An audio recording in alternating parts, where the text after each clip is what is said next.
के मुख्यमंत्री पुष्कर सिंह धामी का आज खटीमा दौरा है, जिसमें मुख्यमंत्री क्षेत्र के अलग अलग जगहों पर होने वाली छठ पूजा में शिरकत करेंगे।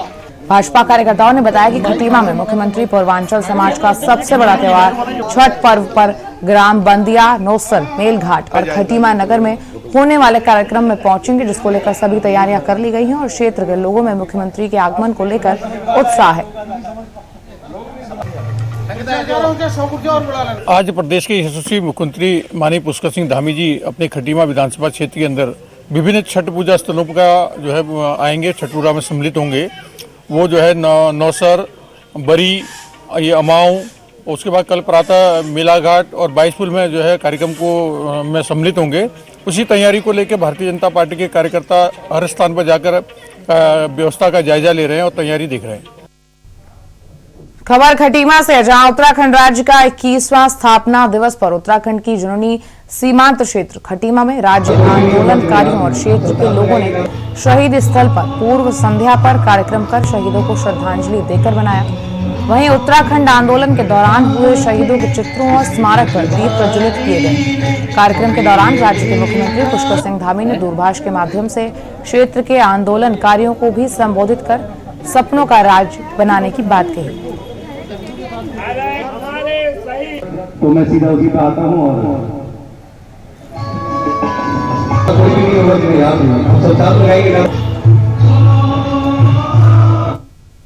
और उत्तराखंड की खबरों में बहुत कुछ है, लेकिन अब आपको उत्तर प्रदेश की खबरों की लेकर चलेंगे। आप देख रहे हैं के न्यूज, खबरों का सारथी।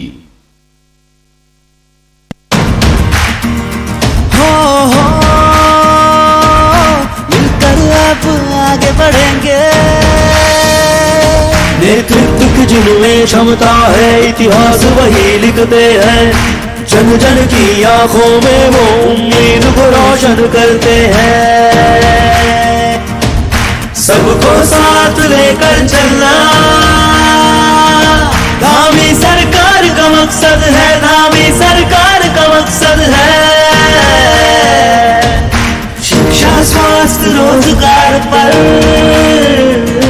अपनी सरकार का फोकस है, अपनी सरकार का फोकस है। गर्भवती माता, नवजात शिशु का रक्षण हो, कोरोना प्रभावित बच्चों का भी सुनिश्चित पोषण हो।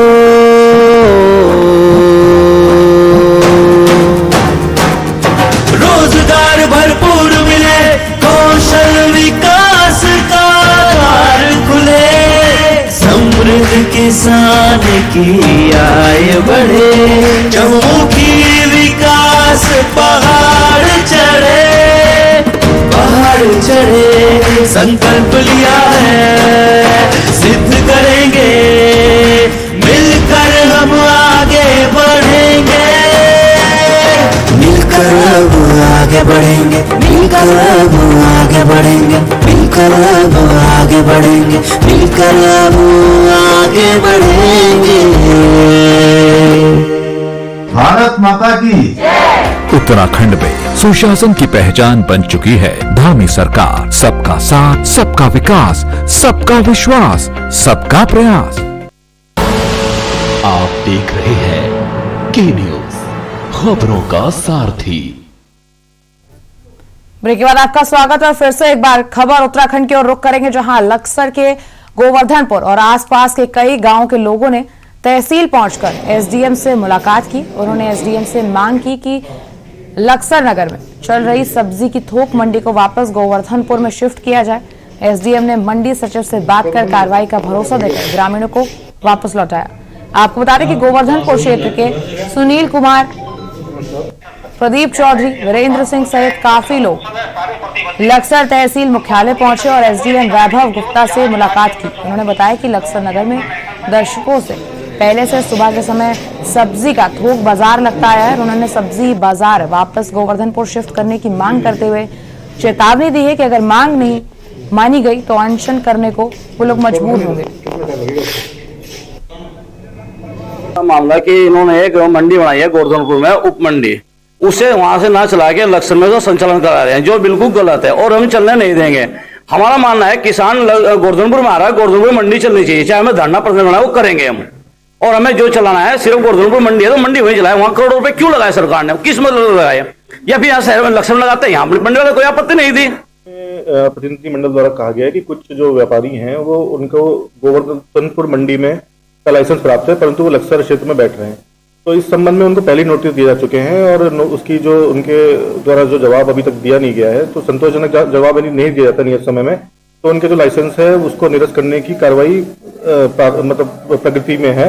और उसके अलावा उनके द्वारा ये भी कहा गया कि इसमें बहुत से लोग जो है बिना लाइसेंस लिए ही बाहर बैठ रहे हैं, तो उसमें उनके द्वारा ये भी को बता दिया गया है कि नए एक्ट के तहत यह प्रावधान है, यदि कोई लाइसेंस ही नहीं है तो वो कहीं पर भी व्यापार करने के लिए स्वतंत्र है। अगर सरकार ने एक मंडी व्यवस्था बनाई है, जो एक किसान को माल बेचने का प्लेटफॉर्म मिलता, उसको सही तरीके से सुचारू रूप से यहाँ पर चलाया जाए और इसमें शासन प्रशासन किसी प्रकार की कोई जिम्मेदारी नहीं ले रहा है। यहाँ पर किसान बर्बाद हो रहा है, इधर उधर अपना माल बेच रहा है। हम उसी उपलक्ष्य में एसडीएम साहब को नोटिस भी दिया और मिले हैं कि मंडी सुचारू रूप से वहीं चले। लालकुआं निकटवर्ती क्षेत्र वीआईपी गेट समीप घोड़ा नाला मार्ग पर अंडरपास का निर्माण जल्द आरंभ होने की संभावना है। इसी के चलते आज रेलवे विभाग, वन विभाग, पीडब्ल्यूडी विभाग और राजस्व विभाग की टीम ने सर्वे किया और इस तैयारी के साथ ही घोड़ा नाला रोड के दुकानदारों की बेचैनी बढ़ गई। आपको बताते चले कि लालकुआं निकटवर्ती क्षेत्र वीआईपी गेट समीप घोड़ा नाला मार्ग पर बने रेलवे फाटक से लोगों को जाम की समस्या से मुक्ति दिलाने और रेलवे लाइन की विद्युतीकरण के निर्माण के कवायद में रेलवे विभाग जुट गया है। और इसी के चलते आज रेलवे विभाग ने घोड़ा नाला मार्ग पर बनाए जा रहे अंडरपास के निर्माण के लिए संबंधित विभागों की टीमों के साथ मौके पर पहुंचकर सर्वे किया, जिसमें मौजूद वन विभाग की टीम ने बन रहे अंडरपास के आसपास के पेड़ों की नापजोख कर पैमाइश की।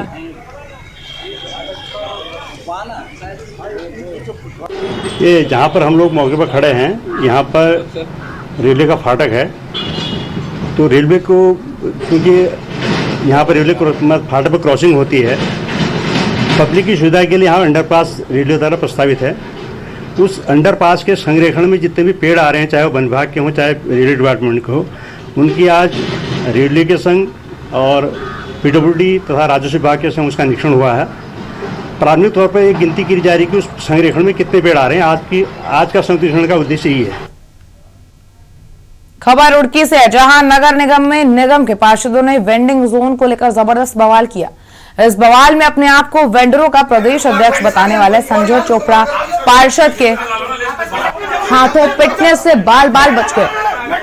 नगर निगम में यह बवाल घंटों तक चलता रहा और पार्षदों के द्वारा वेंडिंग जोन में गरीब वेंडरों को महंगी कीमत पर घटिया स्टॉल देने का विरोध किया गया। पार्षदों के द्वारा किए गए इस बवाल में बड़ी संख्या में शहर के वेंडर मौजूद है। आपको बता दें कि नगर निगम के द्वारा शहर को स्वच्छ और सुंदर बनाने के लिए कई जगह पर वेंडिंग जोन बनाए जा रहे हैं, जिसके चलते नगर निगम के भवन के पास से बीएसएनएल के ऑफिस तक पहला वेंडिंग जोन घोषित कर दिया गया है। संजय चोपड़ा जो हरिद्वार से है, वो हरिद्वार से इनके अध्यक्ष हैं। उन्होंने इन पे एक रेट निर्धारित करा 1,08,000 रुपये प्लस 40,000 रुपये ब्याज। उसका हमें एतराज था। हमने उस पर 25 से 30,000 रुपये में वो खोखा बनेगा। आज हमने उनका घेराव कर लिया। हमने कहा गरीब आदमियों की गाड़ी कमाई को आप ले जा सकते हैं, तो वो खोखे जो है हम स्वयं बनाएंगे। एसएनए सर से हमारी बात हो गई। देखिए, घेराव हमारा किसी संजय चोपड़ा का नहीं है, हम जानते भी नहीं संजय चोपड़ा है कौन, परंतु ये व्यक्ति कहीं ना कहीं हमारे वेंडर्स का शोषण करने पे लगा हुआ है, उसका हमारा विरोध है। सरकार ने टाउन कमेटी में वेंडिंग जोन निर्धारित किए हैं, उसका हम स्वागत करते हैं, लेकिन वेंडिंग जोन वेंडर्स के व्यवस्था के लिए होना है, उनके उत्पीड़न के लिए नहीं। आज जो 1,20,000 का ये खोखा जबरदस्ती हमारे पे थोपा जा रहा है, वो हमें बिल्कुल मान्य नहीं है। हम उसके घोर विरोध में हैं। लक्सर हरिद्वार रूट पर चलने वाले परिवहन निगम की बसों का कोई टाइम टेबल निर्धारित नहीं है। बसों की संख्या भी जरूरत से काफी कम है। इससे यात्रियों को बस अड्डे पर कई घंटे इंतजार करना पड़ रहा है। बस आने पर उसमें चढ़कर सीट पाने के लिए भी लोगों में रोजाना धक्का मुक्की हो रही है।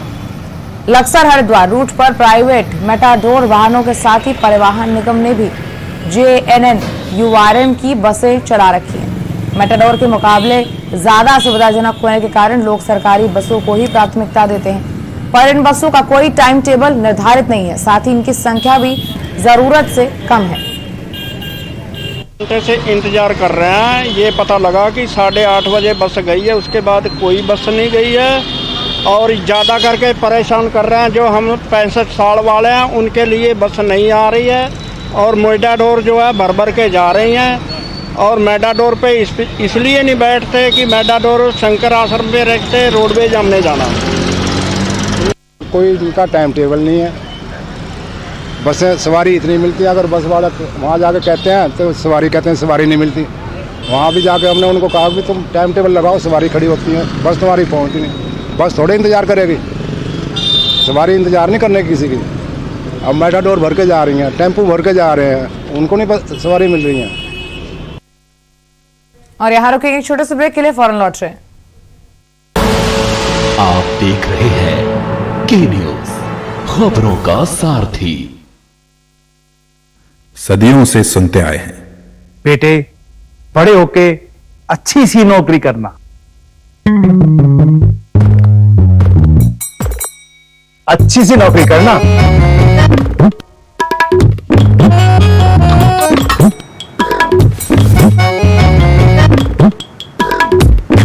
अच्छी सी नौकरी करना।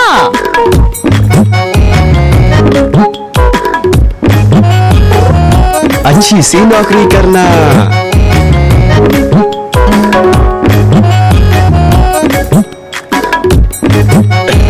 अच्छी सी नौकरी करना।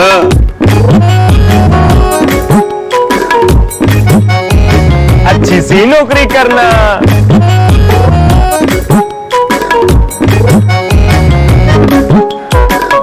अच्छी सी नौकरी करना।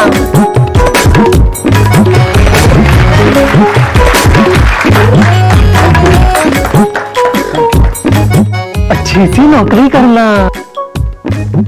अगर सब अच्छी नौकरी करने वाले बनेंगे तो नौकरी देगा कौन? बेटा तुम अच्छी सी नौकरी देने वाला बनना। अगर भारत को दुनिया का नंबर 1 देश बनाना है तो आज हर बच्चे के अंदर एंटरप्रेन्योर माइंडसेट जगाना होगा।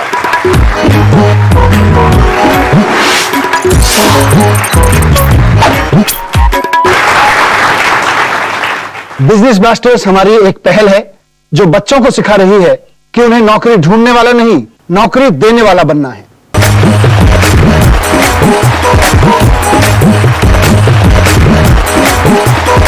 बिजनेस ब्लास्टर्स, छोटे बिजनेस स्टार्स, बड़े बिजनेस आइडियाज, 14 नवंबर से आपके टेलीविजन पर।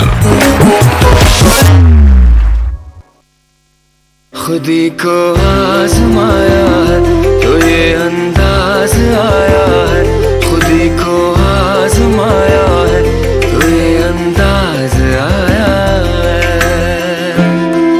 तुम में भी मैं हूं, शुद्ध प्लस पान मसाला। श्याम ज्वेलर्स बांदा की तरफ से दीपावली और छठ पूजा की हार्दिक शुभकामनाएं व बधाई। मंजुला सिंह पत्नी मंत्री विवेक सिंह जी की तरफ से छठ पूजा व दीपावली की हार्दिक शुभकामनाएं व बधाई। श्रीमती नीना पांडे की ओर से आप सभी को दीपावली, भाई दूज, छठ पूजा की हार्दिक शुभकामनाएं व बधाई। मंदिर की घंटी, आरती की थाली, नदी के किनारे सूरज की लाली, जिंदगी में आए खुशियों की बहार, आपको मुबारक हो छठ का त्योहार, छठ पर्व की हार्दिक शुभकामनाएं। श्रीमती आराधना समाज सेविका की ओर से आप सभी को दीपावली, भाई दूज, छठ पूजा की हार्दिक शुभकामनाएं। सबके दिलों में हो सबके लिए प्यार, आने वाला हर दिन लाए खुशियां अपार। इस उम्मीद के साथ आओ भूल के सारे गम, छठ पूजा करें हम। 24 घंटे सुविधा उपलब्ध कराने वाले कोल हुई पारखी हॉस्पिटल के अनुभवी योग डॉक्टर राजकुमार एवं इमरान खान, जनपद महाराजगंज की तरफ से छठ पूजा की हार्दिक शुभकामनाएं। आप देख रहे हैं के न्यूज, खबरों का सारथी। ब्रेक के बाद आपका स्वागत है। पैसों के लेन देन को लेकर हुई मारपीट में मंगलौर निवासी 19 वर्षीय जिशान को अपनी जान देकर चुकानी पड़ी। आरोपियों ने उधारी की रकम न लौटाने पर जिशान को पीट कर मौत के घाट उतार दिया और देर रात मंगलौर कस्बे के मलानपुरा मोहल्ले में उस वक्त अफरा तफरी मच गई जब सड़क पर ही कुछ लोग जिशान की पिटाई करने लगे। भीड़ को देखते हुए आरोपी साथी सहित मौके से फरार हो गए और परिजनों ने जिशान को अस्पताल में भर्ती कराया, जहां चिकित्सकों ने जिशान को मृत घोषित कर दिया। पुलिस ने आरोपियों के खिलाफ मुकदमा दर्ज कर लिया है और आरोपियों की तलाश में जुटी हुई है। जो है कुछ युवकों में आपस में विवाद हुआ है मलानपुरा कस्बा मंगलौर में। इसमें मारपीट में युवक की इसमें मृत्यु हो गई। इस संबंध में उसके परिजनों द्वारा जो है तहरीर दी गई है, जिसमें हत्या का अभियोग पंजीकृत किया गया है और जो है अभियुक्तों के विरुद्ध तलाश कर कार्रवाई की जा रही है। कहा जाता है ना कि जुल्म के रास्ते कितने भी मखमली क्यों ना हो, अंत जेल की काल कोठरी में जाकर ही होता है। ऐसा ही कुछ उत्तर प्रदेश के थाना गंज निवासी शाकिब के साथ हुआ, जो चोरी छुपे उत्तराखंड के काशीपुर जसपुर में स्मैक बेचने के लिए आया था और अब जेल की काल कोठरी में बंद है। क्या है पूरा मामला, देखिए इस रिपोर्ट में।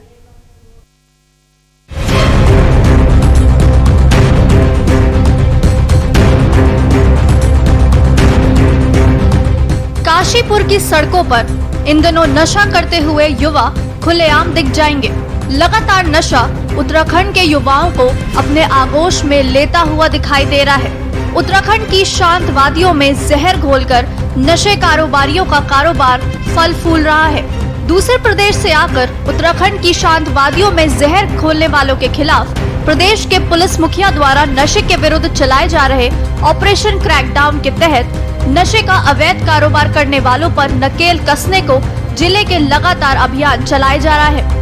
नशे के खिलाफ इस अभियान पर एक बार फिर थाना ITI पुलिस के थाना अध्यक्ष विद्यानंद जोशी ने एक बड़ी सफलता अर्जित करते हुए करोड़ों की स्मैक के साथ उत्तर प्रदेश निवासी शाकिब नाम के एक नशे के सौदागर को गिरफ्तार किया है। हमारे DGP उत्तराखंड महोदय द्वारा एक जो थ्रस्ट एरिया है कि नशे के विरुद्ध कार्रवाई की जानी है, उसी के मद्देनजर और DIG कुमार महोदय के द्वारा अपराधिक जो क्रैकडाउन अभियान चलाया जा रहा है और SSP महोदय के कुशल निर्देशन में कार्य करते हुए हमारे SP काशीपुर महोदय और साथ में थाना ITI पुलिस के द्वारा कल एक NDPS में बहुत ही सराहनीय और बहुत बढ़िया रिकवरी की गई है। एक अभियुक्त जिसका नाम शाकिब है, थानागंज जनपद रामपुर का रहने वाला है, उसको कल दौरान चेकिंग जो इंटरसेप्ट किया गया लोहिया पुल के आसपास और जब उसकी तलाशी ली गई तो उसके कब्जे से तकरीबन 305 ग्राम स्मैक अवैध वो बरामद की गई है। और जब उससे जानकारी की गई कि कहां से लेके आ रहा है, किसके लिए लेके आ रहा है, तो उस संबंध में भी हमको जानकारी हासिल हुई है। उसके तहत जो है अग्रिम कार्रवाई हम लोग कर रहे हैं। बहरहाल लंबे समय से चल रहे नशे के कारोबार को रोकने के लिए पुलिस द्वारा चलाए जा रहे अभियान को उस वक्त कामयाबी मिली जब इस कारोबार को अंजाम देने वाले सरंगना को पुलिस ने धर दबोचा, जिनके पास से करोड़ों की कीमत की स्मैक भी बरामद की गई।